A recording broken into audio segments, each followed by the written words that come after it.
Sügi tunne nagu poleks mingi 1,000,000 aastat teinud seda. Nii imelik tunne on jälle nagu istuda siin diivanil niimoodi jälle selle settingu peal, sa oled nagu mingi oh my gosh, kus me oleme? mis me teeme? Mis nüüd saab? Meil jäi 2 kuud nüüd vahele, jah? Jah. Me tegime siis 2 kuud pausi, või noh, nii-öelda pausi tegime, filmisime ikka üle nädala. Aga nüüd oleme tagasi iganädalaselt teie ees väikeste muudatustega, eks te varsti näete. Aga jah, meil oli paus. Jah, meil oli vahel natukene hingamist, muid asju teha. Hästi tihe periood oli ilus ka, sest minu töö aasta kõige tihedam, kuu on alati viimane, no detsember on ju. Et siis see ka kindlasti mõjutas, et ei saanud lihtsalt, ei jaksa või ei suuda keskenduda nii hästi, vaata pühenduda kvaliteetselt. Ja siis pärast seda olid ju kõik pühade aeg. Et meil oli jõulud, häid jõule, uus aasta, edut aastat. Ja nüüd me oleme siin, uue aastaga, uue hooga. Mis on see üks asi, mida sina õppisid praegu selle väikese minipuhkuse ajal? Fokusseeri alati esmalt Jumala peale. Ja siis kõik muu langeb paika elusesti. Ehk et ma ikka jätkuvalt vist õpin seda, et esmalt Jumal ja siis kõik muu. Mul on nagu... Nagu me kõik. Jaa, ka minule tuleb see ilmutusena aeg-ajalt. Mis sina õppisid sellega puhkuse ajal? Oi, palju. Mul on isegi väike tunnistus selle kohta, mis selles pausi asjast juhtus või tekkis või nii. Ja kuna me täna räägime ka Jumala teenistuses olemisest, Jumala kutses käimisest, see käib just sellega nii hästi kokku.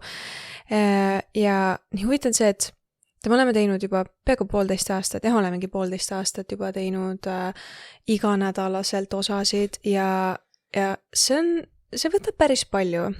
Päris palju, ja eriti kuna me teeme 2 praegu veel ja kogu stuudio setup, helitehnika paikapanek, editimised, filmimised, teemad ettevalmistamised, siis on väike laps, töö, ma teen eratunde veel praegu ja nagu kõik muud asjad ka ja vahepeal oli õppimised, magistri lõpetamised, sul samamoodi asjad ja nagu ma tundsin nagu üle pika aja, kuidas vist 2 kuud tagasi oligi see, kus ma tundsin, et ma nagu saan sees nii tühjaks, et mul ei ole mitte midagi välja rääkida. Mitte midagi. Ja see oligi peale seda vaimuliku sõjapidamise osa. Ja siis ma tundsin, et mul ei rohkem nagu, sellega nüüd sai korraks punkt. Mul on nüüd vaja pausi. Mul ei ole mitte midagi rääkida. Ja ma pidin tegema ühel pühapäeval veel teenistuse tegija palus, et ma jagaksin ühel teemal asju, et ma räägiksin, nagu võtaks ühe teemaploki ja seletaksin piiblist mingeid asju lahti ja räägiksin selle teemal. Ja kui ma selle pakkumise sain, ma olin nagu, davai, see on nii äge, mul pole kunagi keegi midagi sellist pakkunud, ma saan nagu kantslist jagada Jumala sõna, rääkida sellest, see on nii äge, nii lahe. Ja siis ma valmistasin ette ja üritasin nagu mingeidki mõtteid saada, mitte midagi. Pea on täiesti tühi, nagu mitte midagi ei ole sees. Ja mõtisklen, mõtlen, okei, kas ma võtan midagi, vana rasva pealt, lihtsalt kuidagi kraabin midagi kokku, esitan. Ja ma mõtlesin, et ei, see ei ole see, sest see ei ole Jumalast tulnud mõte. Vaata, mul on alati sellega, et kui me ka podcast'e teeme või kui ma kuskil räägin, siis ma pean nagu vaimust tundma, et nagu Jumal kinnitab selle teema ära, et jah, mine sellega, või nagu ma tunnen ära, et võt, jah, see on see asi, millest rääkida. Ja ma ei tundnud, et nagu mitte mingi asjaga oleks seda jahi Jumala poolt. Ja ma rääkisin inimestele ka, ma olin nagu, okei, ma ei tea, mida ma teen, et kas ma nagu ütlen ära lihtsalt sellest, et las keegi teine tuleb, räägib, ja siis kõik on nagu, ei, ära muretse, lähed kantslisse, tuleb, Jumal annab sulle, ära muretse, on ju. Ja siis ma läksin sinna, ma pidin teenistust ka veel juhtima, ja siis ma läksin sinna ette ja ma jagasin ühe tunnistuse ka, aga ma ei rääkinud mitte midagi selle teema kohta, mida taheti, et ma räägiks. Ja ma nagu mõtlesin, et okei, et kas ma ütlen midagi, ei ütle midagi. Ja ma sain aru, et praegu pole minu kord rääkida lihtsalt. Ja polegi. Ja ei olegi midagi rääkida. Ja ei olegi. Ja praegu on aeg kuulamiseks. Praegu on aeg vait olemiseks. Ja ja ma vaatan sellele teenistuse juhatajale otsa, ta vaatas mulle otsa just enne ütles mulle ka, et ja räägi nii palju, kui tuleb ja räägi mõnuga ja siis ma vaatan talle otsa, ma nagu, mul ei ole midagi ja siis läksime ülistusse palvesse ja nagu ja teenistus oli super ja tulid teised inimesed, kes rääkisid nii hästi ja nagu ja ma sain ka aru, et ma olen alati öelnud, et kui Jumal ei tule, siis ma ei räägi. Kui Jumal ei ole siin, kui Jumal ei ole nagu kõnetamas läbi minu, siis ma parem hoian oma suu kinni, kui hakkan mingit pläma rääkima. Ja nüüd ma sain seda nagu omal nahal tunda, kus ma olen nagu, okei, ma pean suu kinni hoidma, sest mul ei ole midagi. Ja ma mõtlesin, et issand küll, et nii imelik, et nagu, mis nüüd juhtus?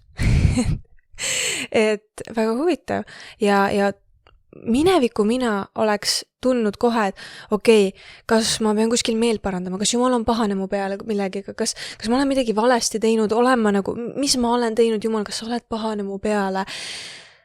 Ja nüüd ma olin nagu, et ma olen vist lihtsalt väsinud. Ma olen vist lihtsalt ennast nagu tühjaks tõmmanud ja nüüd on aeg puhkamiseks, nüüd on aeg kuulamiseks, nüüd on aeg lihtsalt olemiseks Jumalas. Ja ma mõtlesin ka, et okei, Jumal, ma enne podcasti tagasi ei tule, kutsume külalisi nii kauas, kuni sina ütled, et nüüd lähme edasi.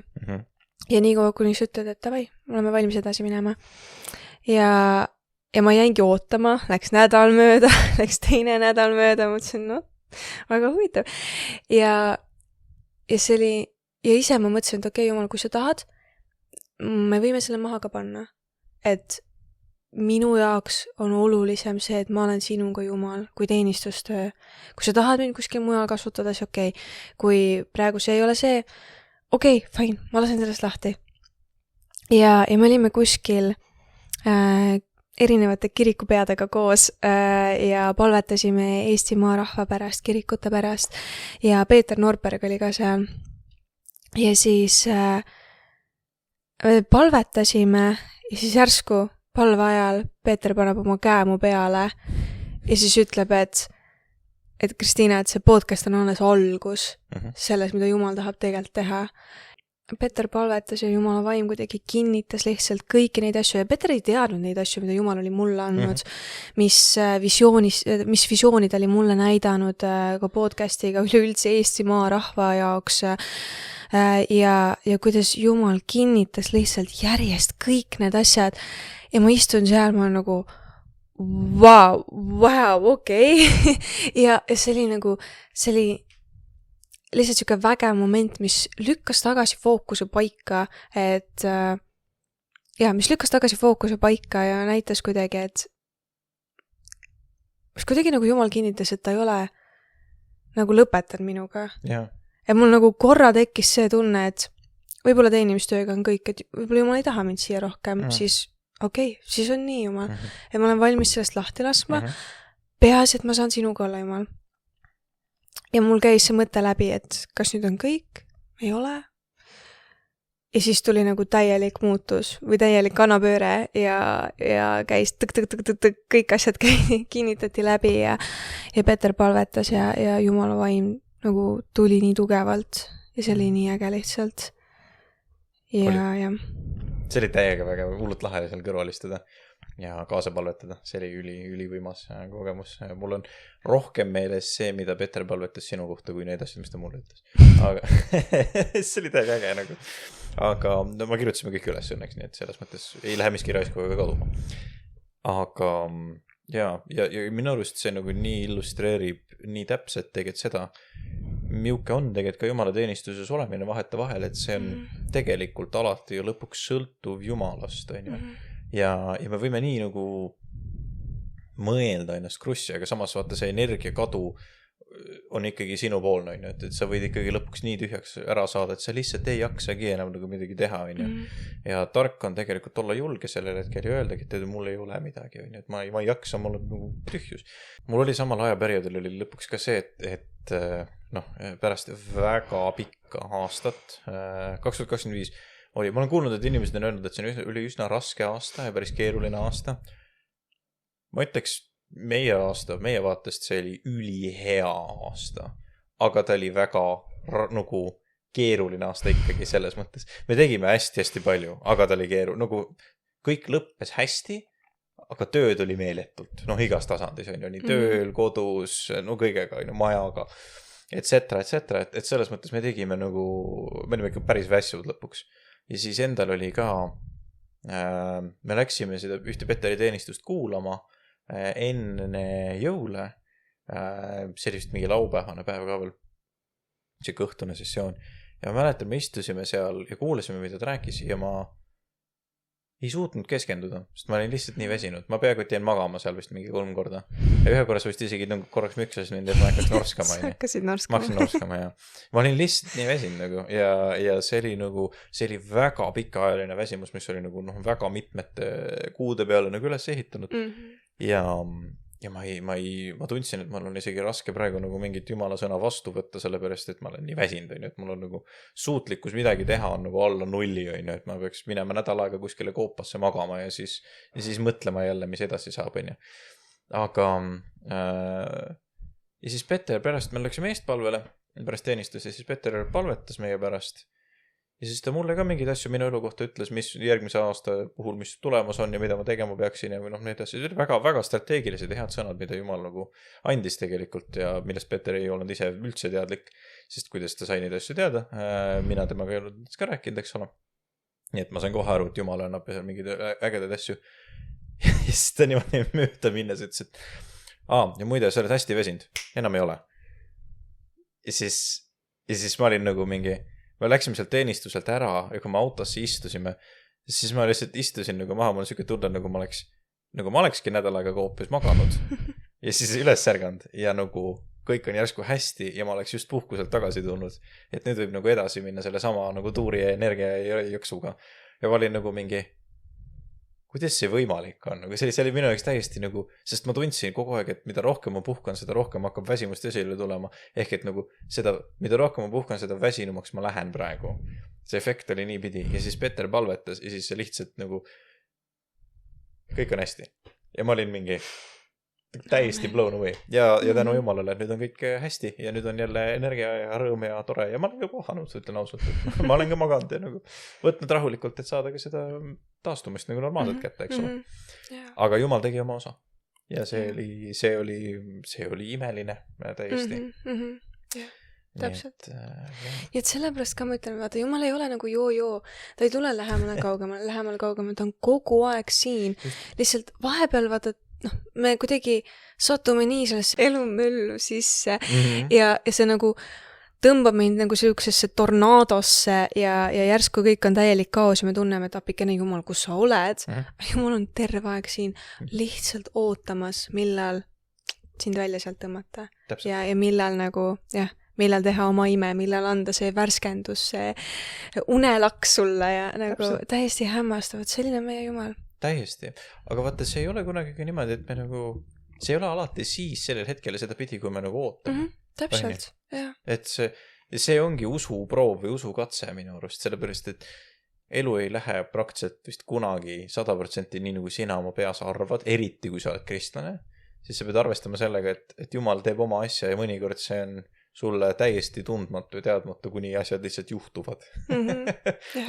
Aga selle mõte ju ongi see, et sa õpiksid usaldama rohkem teda. Et sa teaksid, et tema on kontrollist, on siin ja ta hoolib sinust. Ja that's the point. See oli lahe. Täpselt. Ja sellepärast on meil tänane teema. Kas me jõuame vist nüüd teemani?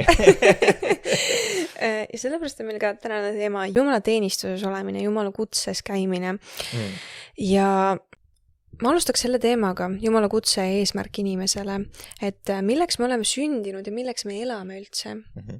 Meil kõigil on mingi plaan siin maa peal ja meie elu eesmärk ei ole kuidagi läbi kulgeda elust või lihtsalt olla see kaasreis ja kellegi teise elus, vaid meil on plaan ning me peame selle leidma ja me ei pea seda ise välja mõtlema, vaid me peame selle leidma. See on valmistatud Jumala poolt. Meil kõigil on mingi kutse. 2. Peetruse kiri 1 ütleb, et seepärast, vennad, olge veelgi innukamad kindlustama oma kutsumist ja äravalimist, sest kui te seda teete, ei väärata te iial. ehk siis Jumalal on konkreetne kutse meie elus ja meie osa on leida see eesmärk, milleks me siia sündinud oleme. Ja mitte keegi ei sünni siia kuidagi juhuslikult. On lapsi, keda võib-olla vanemad ei ole soovinud, aga Jumala jaoks ei ole keegi eksimus, ei ole keegi juhuslikult tulnud siia, sa ei ole tühine. Jumal teab meie eesmärki ja lugu ette juba enne meie sündimist ja seda me näeme Jeremiia 1.5 näiteks. Enne kui ma sind ema ihus valmistasin, tundsin ma sind ja enne kui sa ema usast välja tulid, pühitsesin ma sinu. Ma panin su rahvastele prohvetiks. Ja see kutse oli siin Jeremiias juba näha ka, et see oli olemas enne sündimist ja see ei ole kuidagi erand, vaid see on reegel. Me leiame veel piiblist väga palju seda sama joont, näiteks Mooses, tema sündimisel oli eesmärk. Saatan üritas seda takistada, aga ei suutnud, sest et tal oli kutse, Jumal oli plaan tema jaoks, mida ei saanud ära võtta ja veel paljudel. Jesaias kutsus ka juba ema ihus, apostel Paulus räägib, et Jumal kutsus juba ema ihus ja valmistas seda ja oli valitud tema teenistusse. Ja Pauluse puhul on ka väga huvitav see, et Paulus isegi, et oli kutsutud selleks, siis ta ju kiusas kristlasi taga. Ja pool oma elu ta töötas ju vastu sellele kutsele, sellele kutsumusele, et kuidas saab nii olla. Aga kui me vaatame väga paljudega meie elusid, siis samamoodi inimesed käivad väga palju seda sama rada pidi. Nii paljud töötavad Jumalale vastu, töötavad vastu sellele kutsumisele, mis nende elus on ja siis järsku võib-olla käib pöördumine, leiavad tee tagasi Jumala juurde. Näiteks Allan Kroll tõi ühe väga huvitava näite oma seal raadiopiiblikoolis, et näiteks inimesel võib olla ülistamisand, ainult tuua inimesi ülistusse, aga siis ta läheb ja näiteks teenib selle anniga iseenda taskuid, et endale saada raha, võimu või hakkab ülistama hoopis, ma ei tea, saatanat ja läheb täiesti valesse teenistusse, kasutab neid ande nii vääritul viisil, aga meil kõigil on need annid, see mingi kutsumine Jumala poolt, see plaan. Ja sa ei saa välja teenida Jumala kutsumist, kui see pole sulle antud. Johannese 3.27 räägib, et keegi ei suuda võtta midagi, kui see ei ole temale antud taevast. Ehk meil kõigil on mingid annid, mingi kutsumine ja me ei saa paluda endale kellegi teise kutsumist, kui see pole meile antud. Me peame leidma oma raja. See tundub väga äge tahta kellegi teise näiteks, ma ei tea, sind on kutsutud olema jutlustaja ja siis sa näed kedagi jutlustamas, kes on väga karismaatiline, väga äge, väga sõnaosav ja sa oled nagu Jumal, täpselt see copy-paste mulle. Aga see ei ole sinu rada, sul on teistmoodi ainid, sul on teistmoodi ja see ongi väga hea, sa pead leidma oma raja. Ja Roomlastel 11.29 ütleb ka, et Jumal ei kahetse ju oma armuande ega kutsumist. Ja see kirjakoht tähendab seda, et Jumala plaan ja eesmärk jääb samaks. On arutletud selle üle, kas sa saad kuidagi oma päästet kaotada. Mõned inimesed on kirjeldanud seda kirjakohta sellena, et sa võid oma pääste, et näed, sa ei saa kunagi oma päästet kaotada, See ei tähenda seda, inimene võib langeda, ta võib kaotada oma pääste küll. See kirjakoht räägib just armuande ja kutsumist, armuandide ja kutsumuse kohta. Ja need jäävad samaks. See Jumala plaan ja eesmärk jääb samaks. Ja mõned inimesed elavad ja surevad nii, et nad ei teagi, mis nende kutse üldse on olnud. Nad on nagu summutanud seda kutset enda sees, lasknud selle hääbuda oma südames, sest nad on nii kinni hirmus läbikukkumise eest, kadeduses, ahnuses, võimus ja nii edasi. Ja mõni inimene on lihtsalt summutanud seda, aga see on kõigil olemas. Ja mõned inimesed elavad ka nii, et kui ma ainult saaksin selle asja, võt siis mu elu algaks, siis mu kutsumine Jumalas algab. Kui ma ainult saaksin õige, perfektse tehnika, siis ma saan hakata podcasti tegema, siis ma saan hakata ülistusmuusikat tegema, siis ma saan hakata, kui ma ainult õpiksin kogu piibli selgeks, siis ma saaks hakata inimestele Jumala sõna kuulutama. Ja siis sa kunagi ei jõuagi selleni. Nii et me ei tohi raisata oma aega, vaid me peame leidma selle kutse, sest me ei taha, et üks hetk, kui me Jumala ees oleme ja siis ta ütleb meile, et sa tegid küll häid asju, aga sa ei teinud seda, milleks ma sind kutsusin. Me ei taha olla sellega silmitsi. Meie elu eesmärk peaks olema selle Jumala plaanis elamine, oma kutses elamine ja selleks on meil vaja Jumalalt visiooni. Visioon on siis seal on 3 põhilist komponenti, sul on see suurem eesmärk, mida teha, kuidas teha teiseks, milliseid meetodeid kasutada, ja 3, millal. Jumala ajastus on ka väga oluline visiooni puhul, ära rutta Jumalast ette, ära tee asju ilma Jumalata. Meil on vaja seda Jumala sõna, sihti, suunda. Aga kuidas leida nüüd kristlasena oma kutsumus? No Efeslaste 5.17 räägib, kui oluline on see, et me mõistame, mis on issanda tahtmine, on ju. Seepärast ärge olge rumalad, vaid mõistke, mis on issanda tahtmine. Me peame sellest aru saama, peame mõistma, seda otsima, aga mis asi see üldse on? Nagu mida tähendab reaalselt kutsumine?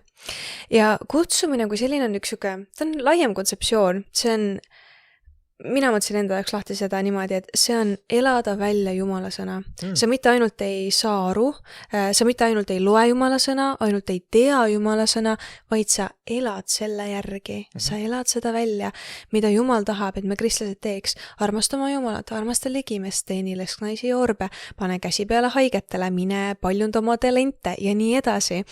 Ja Jumala sõna õpetab meile seda suuremat kutsumist. Ja nüüd igal inimesel on Jumal andnud mingid annid, mingid iseloomujooned, mingid omadused, millest see kutsumine hakkab rakenduma. Ja selle kutsumise sees on nagu erinevad missioonid. Näiteks sind on kutsutud olema evangelist, evangeliseerima. Aga selle sees on missioonid, näiteks nädal aega järjest oled Eesti tänavatel ja kuulutad Jumala sõna, evangeeliumit tänavatel. Siis lähed Aafrikasse missioonitööle, siis kuskile mujale kodutuid, lesknaisi, orbe aitama ja nii edasi. Ja meie eesmärk kristlastena peaks olema otsida seda kutsumust ja käima selles. Ja ma arvan, et see kutsumine kestab ka eluaeg. See Jumala plaan on terveks sinu eluks. Ja nii, et see on nagu selline suurem kontseptsioon, laiem mõiste, mis nagu sa ühest küljest töötad nagu selles laias sfääris, on ju, mida piibel õpetab meile, et mida me kristlased tegema peaksime. Ja samas ta nagu kitseneb sellesse, et mida Jumal sulle andnud on, et kuidas sina saad teenida nüüd nagu töötada Jumala kuningriigi heaks, on ju. Ja sellepärast on ka oluline, et me räägime ju Kristusest kui ihust, et meil on kogudus, tähendab kogudusest kui Kristuse ihust, on ju, et meil on palju inimesi, me teeme meeskonnatööd, me kõik teenime oma andidega, on ju, ja nagu ja teeme seda, mida Jumal tahab, et me teeksime, on ju. Ja ma toon tähelepanekuna ka ühe asja, et alusta lihtsalt kuskilt otsast. Täida ennast sõnaga, palveta või hakka teenima kuskilt otsast, aga alusta. Et pane see vall veepeerema, siis Jumala plaan ka avaldub su elus ja see avaldub tehes. Kui sa ei pane autot käima, siis see ei hakka ise sõitma. Sul on, sa pead auto sisse lülitama, gaasile vajutama ja vahet pole, kas sul on see visioon juba praegu olemas või see tuleb, aga oluline on alustada. Ja ma toon siuksed mõned põhimõtted ka siia sisse. Esiteks, kuidas me saame leida seda nagu siukest, seda kitsamat visiooni enda just nagu, mis on Jumal määranud meie jaoks. Esiteks läbi palve. See on väga lihtne. Ei ole midagi keerulist. Palveta. Palu, et Jumal avaks sulle seda. Ja Paulus huvitaval kombel palvetas ka väga palju koguduste eest. Ja meie võime ka neid palveid paluda nii enda jaoks kui enda lähedaste eest.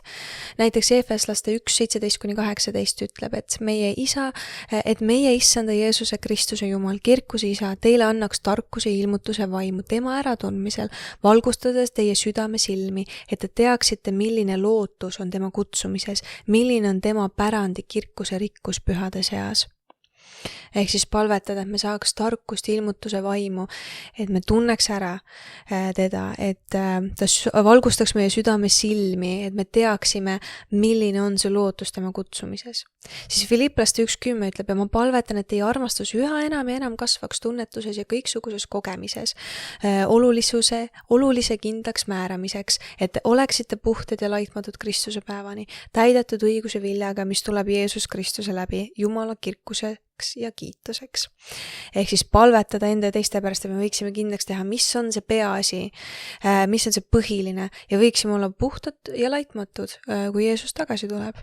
Kolossa 1.9, seepärast ei ole ka meie sellest päevast peale, kui me seda kuulsime, lakanud teie eest palvetamast ega palumast, et teid täidetaks tema tahtmise tundmisega kogu tarkuses ja vaimulikus mõistmises, et te käiksite issanda vääriliselt talle kõigiti meeldida püüdes, kandes vilja igasuguses heas töös ja kasvades Jumala Jumala tundmises ning saaksite vägevaks kogu väega tema kirkuse tugevust mööda, kõigeks püsivuseks ja pikaks meeleks rõõmuga.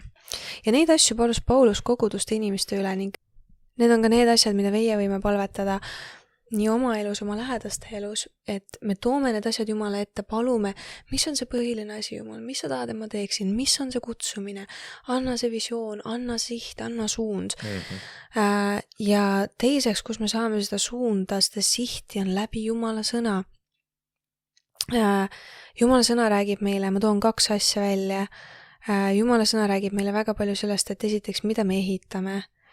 Me kõik ehitame siin maa peal midagi. Aga mis materjalist me asju ehitame ja mis pinnasele me oma ehitused rajame? Kas need asjad, mida me ehitame siin, on igavikulised või need on kaduvad? Et mida me oma eluga teeme?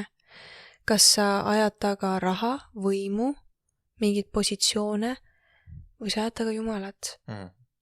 Ja sa tahad tuua seda Jumala armastust inimeste keskele. Et mis on see, mida sa üles ehitad oma eluga? Et see on üks asi, mida Jumala sõna meile õpetab tegelikkuses. Ja teiseks, mida väga palju välja tuuakse, on ustavus huvitaval kombel. Ja see on lausa nii oluline Jumala jaoks. Näiteks 1. Timoteus 1.12 ütleb, et ma olen tänulik Kristusele Jeesusele, meie issandale, kes on mu teinud vägevaks sellega, et ta on oma teenistusse pannes pidanud ustavaks mind.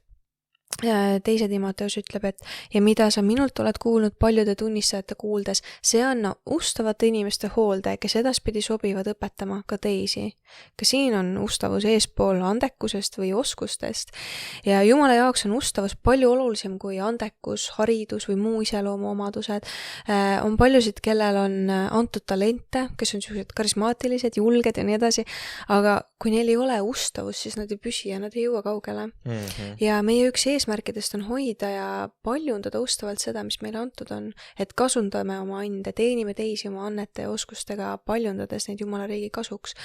Ja ma toon siia ühe tähelepaneku ka, et me ei mõista alati, et miks me mingis kohas oleme. Vahepeal pead midagi koguduses tegema ja mõtled, et oi, ma ei tea, see ei ole absoluutselt mulle või kui keegi teine ei tee, no ma siis täidan selle koha praegu, aga see ei ole minu asi väga. Ja sa selles hetkes sa ei mõista, miks sa midagi pead tegema ja see tihti tuleb alati sükse tagantjärgi tarkusena, et aastaid hiljem saad aru, mis kontaktid sa said, oskused, mida arendasid ja kuidas see kõik on vajalik just selleks, et kus sa hiljem tulevikus pead olema. Ja õpi olema ustva selles, et mis sul antud on, paljunda seda ära mata maha nagu see 1 talendi vend, vaid et kui sul on midagi antud, olgu kas või väike asi, mis tundub väga väike, väga tillukene, ära mata seda maha, paljunda, teeni ustavalt ja me peame aru saama, et see Jumala kutse ei ole staatiline meie elus, see on dünaamiline, ta võib lisada sinu ülesanded, võib lisada ande, sa ei pea olema ainult ühes asjas elu lõpuni, et see, mis sul hetkel on, ole ustav selles, aga arvatavasti Jumal saadab su edasi kuhugi. Ja ustavus väljendub ka selles, et sa oled ustav teiste inimeste asjades. Kui keegi on kutsutud ülistajaks, aga ta ei ole nõus isegi kohvilauda tegema, kui vaja, siis, või toole näiteks ritta panema, siis ei ole ka seda tegelikku ustavust, on ju. Ja sa pead arvatavasti olema kellegi alluvuses mõnda aega ja olema ustav abilisena ning seejärel usaldatakse sulle midagi sinu oma. Ja Jumal ju näeb, kuidas sa suhtud asjadesse. Ja Jumala kutsesse astumine, teenistusse astumine, see võib tunduda keeruline, võib tunduda nii segaduses. Mida sa teed? Mis see on Jumal, mida sa tahad, et ma teeksin? Kuidas sa tead, et sa kutses oled, kui sa käid juba piibli järgi? Kui sa mitte ei räägi ainult piiblist, vaid sa reaalselt elad Jumala sõna kohaselt, siis sa juba oled Jumala teenistuses, käid selles kutses. Ja see, mis see spetsiifiliselt, mis see spetsiifiline asi on, see tuleb ajas ja tuleb seda otsida, tuleb palvetada, paastuda selle pärast. Aga see tuleb. Aga oluline on lihtsalt, et sa alustad ja sa hakkad elama Jumala sõna kohaselt. Jaa, nii hästi kokku võttud. See on nii kenasti minu arust summeeritud sellest, mis asi on kutsumine ja kuidas see välja näeb. Väga äge. Ja see on iga kristlane elab oma kutses tegelikkuses. Sa ütlesid nii kenasti seda minu arust, et me oleme kutsutud selle sisse kuidagi, aga et see kutsumine ei ole ju mingi üks amet või üks tegevus, on ju, et see on, sa oled kutsutud olema Kristiina, sa oled kutsutud olema Naatan, sa oled kutsutud olema Jumalaga koos, kogu see pakett. Ja see ongi see, mis peab avalduma läbi selle. Ja see on nii äge minu arust. Jumal on nii terviklikult kõik asjad läbi mõelnud tegelikkuses. Aga nüüd ma annan selle mõttepalli sinu juurde. Ahaa, okei. Mina räägin natukene sellest, mis on, kui me rääkisime sellest üleloomulikust ja Jumala tegemistest asjadest, siis mina räägin natukene praegu sellest inimlikkusest. Ehk et kuidas ja mismoodi me oleme inimlikult võib-olla teenimistöös natuke piiratud, mis sellega kaasneb ja mida nagu silmas pidada inimlikkust vaadates, sest me tegeleme üleloomuliku Jumalaga ja meil on üleloomulikud vahendid selle teenimiseks, täpselt samamoodi palve, ülistus, vaimne võitlus, kõik ägedad vahvad asjad, keeltes palvetamine, prohvetlus, vaimuannid, on ju. Aga me oleme ikka inimesed. Ehk et kuidas sa nagu selle balansiga, et mis toimub, on ju. Et ma räägisin erinevatest punktidest järjest, mis kaasnevad selle inimlikkusega teenistustöös. Ja ma alustaks sellisest punktist nagu armulisus, ja teiste inimestega arvestamine, sest et see on üks, kui me teenime Kristuse ihus ühtsena, me oleme kogudus, me teenime teiste inimestega koos, siis väga lihtne võib olla see, et me tahame teisi maha teha või kritiseerida või öelda halvasti või kuidagi niimoodi. Ja me peame oskama ennast tagasi tõmmata ja vahetevahel anda tagasisidet ka kas konstruktiivselt või siis üldse mitte, kui seda ei ole vaja. Väga hea näide sellest, mida mina olen ise väga palju näinud, on see, et kui sa teed muusikat, siis see on hästi normaalne, et te teete bändiga koos mingeid asju ja nagu harjutate, kellelgi vahel nässu ja keegi proovib uuesti ja selleks ju harjutataksegi, on ju. Aga millegipärast ma arvan, et see on nüüd ka vaimse sükse dimensiooni olemasolu seal juures, kui see ülistusmuusikat teed, siis väga tihti teise inimese kommentaarid, kuule sa mängisid seda valesti või ära nii tee või see sõidab sulle 10 korda rohkem hinge, see on väga palju ebameeldivam ja seda ei tohiks üleüldse teha enne seda, kui sa oled ülistuse teenistuse nagu ära teinud. Et need korrigeeringud, kui ei ole midagi katastroofiliselt suurt, tuleks ikkagi teha pärast poole, võib-olla, mitte enne teenistust. Et see on üks asi, mida ma olen näinud, et muusikud võib-olla panevad metsa sellega, et kuna kirikutes mängitakse ka, mõned on tipp-professionaalid, teised on hobimängijad, sellepärast, et lihtsalt alati ei ole tipp-professionaalne kättesaadav. Ja inimesed on eri tasemetel ja sa pead arvestama sellega ja need kollektiivid varieeruvad ja liiguvad ja ma olen näinud, et need head ülistajad suudavad hakkama saada igas olukorras. Ja võib-olla pärast poole, kui nad üldse midagi ütlevad, siis pärast poole räägivad, et kuule, selle loo puhul muideks hästi lahe oleks, kui me järgmine kord teeksime nii, on ju. Mitte ei tule enne teenistust ütlema, et sa ei oska mängida. Aga vaata, see on tegelikult, see on oluline, sest see tagasiside on oluline, aga teistpidi sa ei saa ka inimesi maha teha ja maha niimoodi tõmmata. See lõhub ära selle, ütleme, vaimse rahu, mis selle asja peal peaks tegelikult olema. Ja teiste teenistustega, mitte ainult muusikaga, aga teiste teenistustega täpselt see sama asi. Et see kandub üle, see omavaheline kommunikatsioon ja suhtlus teineteise vastu. Jällegi, nagu Jeesus ütles, märkame teiste inimeste silmas pindu, aga mitte palke oma enda silmas, on ju, et siin kehtib ka see alati. Järgmine asi, mida ma tahaks võib-olla rääkida, on 1. Korintuse kirjas on selline vahva peatükk.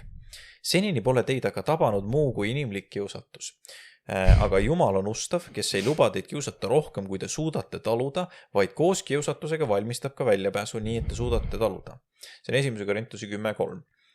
Ja siit vahetevahel see otsene kontekst räägib kiusatusest, nagu me loeme, aga mõnikord tekib ka see põnev väärarusaam ja tõlgendus sellest, et see kehtib nii ka meie suutlikkuse kohta, mitte ainult meie kiusatuste kohta.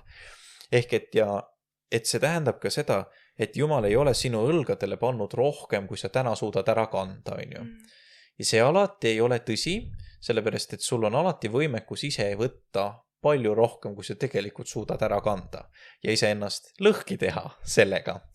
Ja see on nüüd oluline koht, kus sa pead olema eneseteadlik, Jumalaga kommunikeerima ja olema hästi tark oma planeerimistes. Sest et on kohti, kus Jumal annab sulle midagi väga olulist ja suurt kanda, mida sa võib-olla normaalselt ei suudaks seda teha.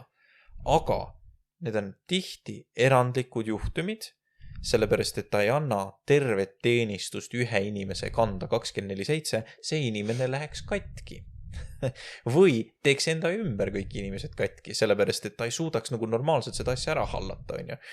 Mis tähendab, et meie enda suutlikkus peab, või nagu meie enda teenistus peab olema proportsionaalne ka meie enda suutlikkusega ka. Jumal varustab meid küll jõu ja energiaga, aga noh, ma võtsin ka kas või see, et Jumal taastas minu energia, nagu ma rääkisin ennem teiega, ei tähenda seda, et nii niimoodi on järgmine aasta täpselt sama intensiivselt, kui ma see aasta tegin, on ju. Ma natuke ikkagi olen õppinud, et nüüd ma magan, nüüd ma võtan pidurit, planeerin paremini, on ju. Igal pool ei pea olema. Et sa õpid nendest asjadest, eks ole. Et sa ei kiusa Jumalat sellega ka, on ju, et sa tõmbad ise ennast kogu aeg lõhki ja siis ootad, et Jumal sind taastaks. See ei ole normaalne viis elada. Ja kõigil teistel su ümber on ka nõme. Järgmiseks. Jumal ei ole kordagi lubanud, et tema teenimine saab olema kerge. Ta ei ole ka lubanud, et see saab olema ilma valuta. Need on asjad, mida me vahetevahel loeme sisse sellest, et Jumal on hea, tema teenimine on hea, temaga koos olemine on hea. Järelikult kõik on siuke lillepidu ja äge vahva, on ju. Ja et minul ei ole mingit stressi, probleemi või mingit takistus sellele, et ma nagu proovin kuidagi Jumala teenistust teha. Ja see ei ole tõsi, sellepärast, et vastuhakka tuleb palju nii inimlikku kui vaimulikku ja sellega peab tulema väga kenasti toime ja sa pead õppima selle keskel toimetama ja hakkama saama ka. Mida ta on aga lubanud, on see, et tema ise on sinuga selle keskel kohal ja olemas. Ehk et ta aitab sind, aga see ei tähenda, et raskusi ei ole. Ta lihtsalt aitab sul võita neid raskusi. Ja see on oluline teada seda, sest et jällegi me võime nii ära kaduda või vastupidi, siis kui mingi raskus päriselt ka ilmutabki ennast, siis me jääme nii seda jõllitama, et me ei oska midagi selles osas teha. On ju. Me unustame ära, et meil on kõikvõimas Jumal ja siis me lihtsalt vaatame, mõtleme, Jumal, ma ei saa hakkama. Ja tegelikult Jumal ütleb, et kuule, kui kas ma oleksin siia olukorda pannud, kui ma ei oleks uskunud, et sina koos minuga saad sellest läbi või? Noh, see juba eeldab, et tal on usku sinusse, et sa saad hakkama sellega. Nii et me peame nägema seda poolt ka, et Jumal on meiega ja Jumal usub meisse ka tegelikult. Tee selgeks endale peaasi enda teenistuse puhul ja fokusseeri sellele. Meie pastor pidas viimases jutluses koguduses väga hästi, ta ütles ühe üsnagi nagu iseenda elu puhul kurva detaili, mis ta ütles, et oli see, et Püha Vaim oli aastaid tagasi tal andnud hulk nagu teenistuse mõtteid ja ideid, mis peaks nagu tegema ja korda panema. Ja et 20 aastat hiljem ta vaatas mingi pealt tagasi, selle Jumal meenutas neid asju, ta ütles, aga et ükski nendest ei ole ju veel käima lükatud. Ja see on nagu väga kurb reaalsus sellele, et muu elu ka vaimulik elu on ära varastanud kõik selle tähelepanu, millele Jumal tegelikult tahab nagu tähelepanu panna. Ja see ei ole kuidagi pidi süüdistus, see on vastupidi, see on kurb reaalsus, mida tegelikult nii paljud vaimulikud näevad igal pool kogu aeg. Jumal annabki sulle mingisuguse asja ja siis kurat teeb kõik selle jaoks, et sinu fookust sellelt asjalt ära võtta. Et sa toimetaksid teiste inimeste probleemidega, et sa toimetaksid, ma ei tea, siis hakkavad majas mingid probleemid pihta, on ju. Hakkad mingid, nüüd tuleb pesumasinat hakata remontima, on ju, et sa ei saagi istuda ja kirjutada seda lugu, mis Jumal sulle südamesse tegelikult pani või no mida iganes, on ju. Igasuguseid selliseid jamasid hakkab tulema järjest sulle ette. Aga sa pead olema suuteline, vaatama nendest asjadest kõrvale ja minema ja keskenduma nii, esmalt ma teen seda Jumala asja. Kui kõik muud praktilised karjuvad vajadused on nagu kõrvaldatud, on ju, et noh, sa ei jäta nagu mingi karjuvat last tuppa ja issi läheb need piiblit lugema, on ju, et no mitte päris niimoodi, on ju. Aga et okei, rahu on majas, nüüd ma võtan ja tegelen selle asjaga, mida Jumal tegelikult mul palus teha. Ja sa päriselt ka teed, see läheb sinna selle ustavuse alla, millest sina tegelikult kirjeldasid väga hästi ka, et sa oled ustav selle sõnaga, mida Jumal usaldab tegelikult sinu ellu ja sinu kätte ka, et sa pead hoidma sellest kinni, sest et neid kõrvalekaldeid ja ahvatlusi, et mingi muu asi tundub ka äge ja vaimulik ja tore. Need on kogu aeg. Aga need kõik ei ole mõeldud selleks, et sina pead sinna minema, on ju. Sina nii kenasti ütlesid ükskord sellise väga lause, et kõik võimalused ei ole alati Jumala poolt antud võimalused. Kõik avatud uksed ei ole Jumala poolt avatud uksed. Täpselt, vot palju parem autorilt otse. Et see tähendab, et siis sa ei peagi minema igast avatud uksest sisse. Sa pead Jumala poolt avatud uksest sisse minema ja kasutama neid võimalusi, mida tema tahab, et sa tegelikult teeksid ja näeksid ja mõistaksid. Ka üleloomulik varustus vajab inimest, kes seda kannaks. stress, töö ja pingutus jääb ikkagi inimeste peale. Et Jumal aitab meil seda kanda, tema vaim annab meile hingamist ja kõike, see on vägev ja see on äge, aga ma väga hästi kuulasin noor evangelist Bryce Crawford rääkis nii lahedalt sellelt, et see, kus Jeesus ütleb, et tema ikke on kerge ja tema koorem on lihtne. Ei mäleta täpselt sõnastust. Ta mõtleb, mida Jeesus mõtles selles kontekstis, ei olnud see ainult, et tema teenistuses olemine on jõle kerge asi, vaid et ta mõtles seda võrdumis rääkides tavaliste Rooma orjadega. Et kui majapidaja ja orjatöö oli ränk, neid peksti, neil oli suhteliselt ebameeldiv elu, siis kui nemad kutsuvad, need inimesed, siis otsustavad kutsuda Jeesust oma elu issandaks, siis tema ei ole selline, tema teenimine, temaga majas, tema majapidamises olemine ei ole kohutav valuvaev ja vägivald, ja opressioon, vaid et see on hingamine. Aga me mõtleme mõnikord selle peale, et järelikult mida Jeesus sel ajal mõtles, oli, et Jumala teenistuses olemine on hästi kerge asi, ei ole. Kui olles kasvanud 2 vaimuliku all, ma võin kinnitada, see on päris põnev, aga kerge see kindlasti ei ole. Sest et seal on nii, see stress võib olla väga-väga keeruline. Muide, võib-olla siin on ka üks hea soovitus, mida ma olen enda elu puhul näinud, meie oleme näinud enda elude puhul tegelikult ühiselu puhul ka. Stressi maandamine on oluline ka.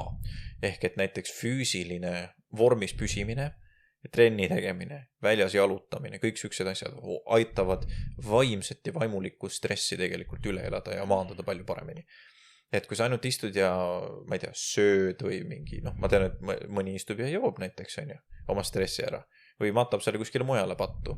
See ei ole väga hea viis, kuidas oma stressiga toime tulla, Et kuigi Jumal ei pane ka sellele kätt ette, ta ju ei ütle sulle, et ära tee, ta ütleb sulle muidugi, et ära tee nii, aga ta ei tule sult seda pattu ära võtma, kui sina seda otsustad teha. Et see on sinu ülesanne iseenda stressi maandada normaalselt. Aga sa võid küsida ka tema abi selles, muide, et Jumal aitaks sind ka sellega. Viimaseks siin punkti all. Lootus Jumalale pole asjata. Et ma tahan rõhutada seda, et see, mida Jumal on sulle lubanud, ta on ustav oma lubadustega. Ja kui ta on öelnud, et ta on sinu jaoks olemas seal ja ta aitab sind, ta toetab sind, siis see on ka päris. Ta ei kao sealt ära, ta on sinu juures, ta aitab sind, ta hoiab sind, et isegi kogu oma inimlikkuse juures, kui sa tunned, et sa oled tühi, sa oled katki, sa ei jaksa, sa oled liiga palju pingutanud, sa oled liiga palju ära andnud, mine tema ette. Mine tema juurde lihtsalt ja räägi temaga ja ta aitab sind. Ta alati aitab sind, Jumal on alati sinu poolel. Isegi siis, kui sa tunned, et sa oled midagi nässu keeranud näiteks teenistuses, mine ikka tema juurde. Ta on alati sinu poolt. Isegi kui ta ju noomib sind, siis ta ju noomib sind selleks, et sind üles tõsta, et sind viia igavesse ellu, et järgmine kord oleks parem. Et hoia kinni ja hoia ligi Jumalale, sest see on kõige alus. Nii palju siis inimlikust piiratusest Jumala kuningriigi töös ja teenimistöös ka. Et need on asjad, kus me tõesti võime läbi põleda tegelikult, kui me ise ennast ei vaata, ei jälgi, ei ohjelda, ja ka kohad, kus me võime tegelikult üksi jääda. Ja. Need olid tõesti väga head mõtted sul. Väga head tulid. Ma põnevusega kuulan, mis su järgmine teema veel on. Järgmine teema on tegelikult juba andsin kerge spoileri sellele, et väga paljuski asjades me võime üksi jääda tegelikult. Aga me ei ole loodud asju tegema üksi. Et räägime meeskonnatööst. Oh yeah. Sina juba ütlesid ka. Aga Piibel ütleb meile väga selgesti, et kogudus on Kristuse ihu. Igaüks kuulub sinna hulka ja esindab Kristust võrdväärselt. Et see ei ole niimoodi, et sinu pastor on rohkem Kristuse ihu, kui sina oled Kristuse ihu. Ei, kõik on võrdselt Kristuse ihu. Me kõik tervikuna või meie erinevad konfessioonid või denominatsioonid, mõlemad, kõik on me oleme kõik üks ihu. Ja meie koos oleme see tervik, Ja me peame seda teadma, et see ei ole ainult minu maailm, see ei ole ainult minu teenistus. Kuigi see on minu teenistus ja minu teenimistöö, siis see sisaldab ka väga palju teisi inimesi. See puudutab ka minu kogudust ja minu Kristuse ihu. Ja mina kuulun sellesse suurde tervikusse.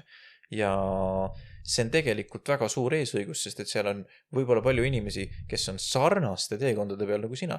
Nii et sa saad leida neid inimesi ja sa saad leida sealt sõpru ja tuge ja kõike muud sükest ka, mida Jeesus oli tegelikult ette näinud, et me vajame. Ja kohe siia juurde tuleb ära mainida Johannese 13:35. Sellest tunnevad kõik, et te olete minu jüngrid, kui te üksteist armastate. Sa oled loodud meeskonnamängijaks lausa. See oli Jeesuse eeldus, et me oleme meeskonnamängijad ja üksteise eest väljas. Sinu teenistus ja kogudus ei ole nii ainulaadsed, et sa oled ainus inimene, kes maailmas üleüldse seda niimoodi teeb. Meid on 8 miljardit. Et kindlasti on maailmas inimesi veel, kes on vähemalt sarnase teekonna peal nagu sina. Otsi nüüd üles, räägi nendega, suhtle nendega aktiivselt, ja armasta inimesi enda ümber. See on nii oluline, sest et see on kõige alus, see on see, mis on selle Kristuse ihu nagu kokku siduja või selline rakkude vaheline selline sild on see armastus. Nii huvitav, et vaata Jumal ju ka lõi inimese 2 Aadamaks ja Eevaks, sest et ta nägi, et on vaja abilist, et on vaja 2 on parem kui üksinda.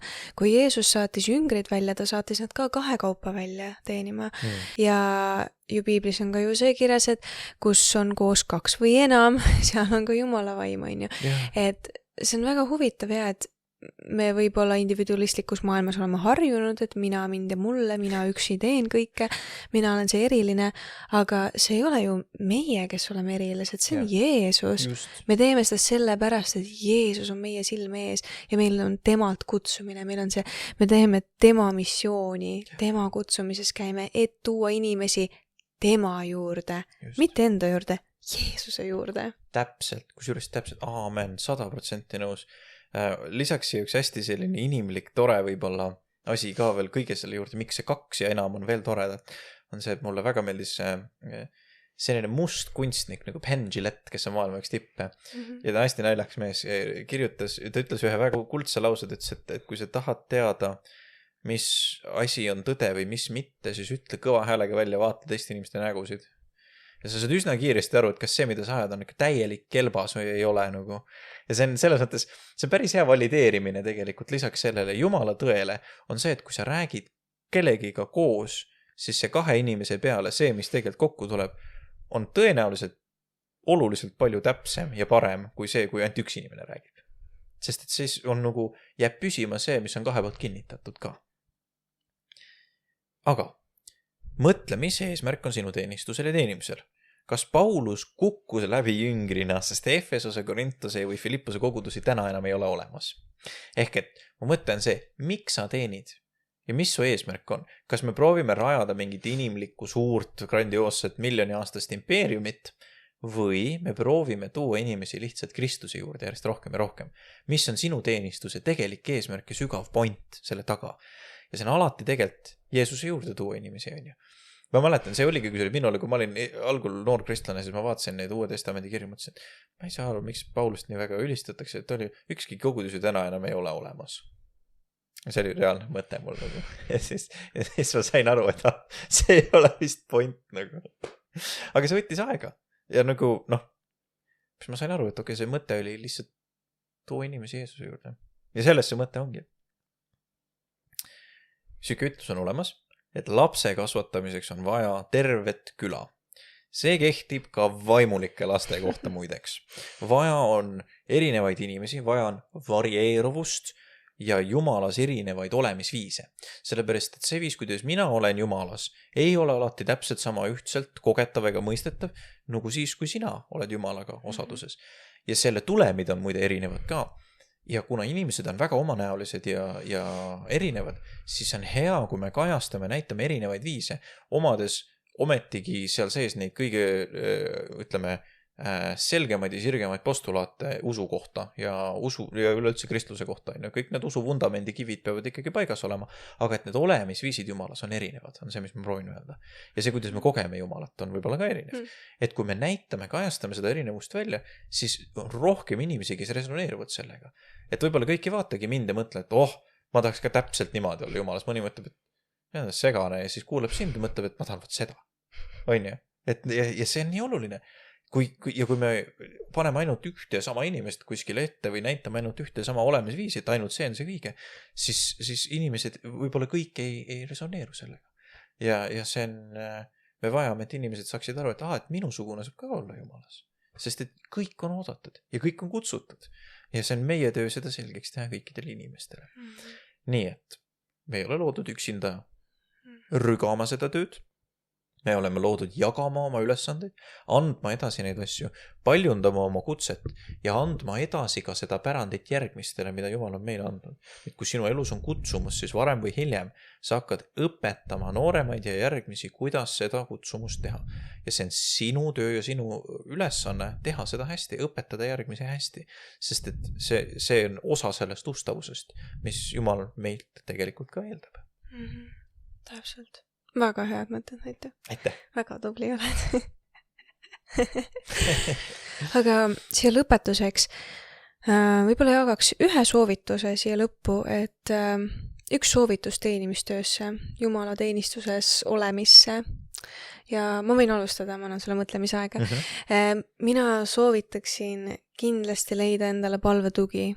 Palvemeeskond lausa, kui vaja. Kui on midagi vaja suuremat ära teha, siis palvemeeskond taha, endale palvetugi, mentor, leia endale inimesed, kes toetaksid sind. Sest et Jumal räägib ka läbi inimeste ja see on nii oluline, et meil on olemas siuksed ägedad, elukogenud kristlased, kes tõesti oskavad anda head nõu, kes on olemas ja kes hoiavad sind palves. Aamen, väga hea soovitus. Täiega õige. See muudab väga palju muideks küll, jah. Minu soovitus oleks, et nii nagu Jeesus või Paulus ütles väga kenasti, et see and on, ehk siis päästeand on juudile esmalt ja siis kreeklastele. Jeesuse õpetused, piibli lugemine, Jumala ligiolu on esmalt sinu ellu ja siis läbi sinu teistele inimestele. Pea meeles seda, et Jumal alati otsib esmalt sinuga kontakti ja siis teistega.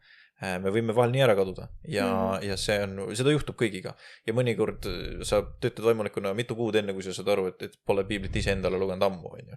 Aga sellised tsükleid juhtub, aga et lihtsalt, et meenutus, et esmalt otsib Jumal ikkagi kontakti sinuga. Amen.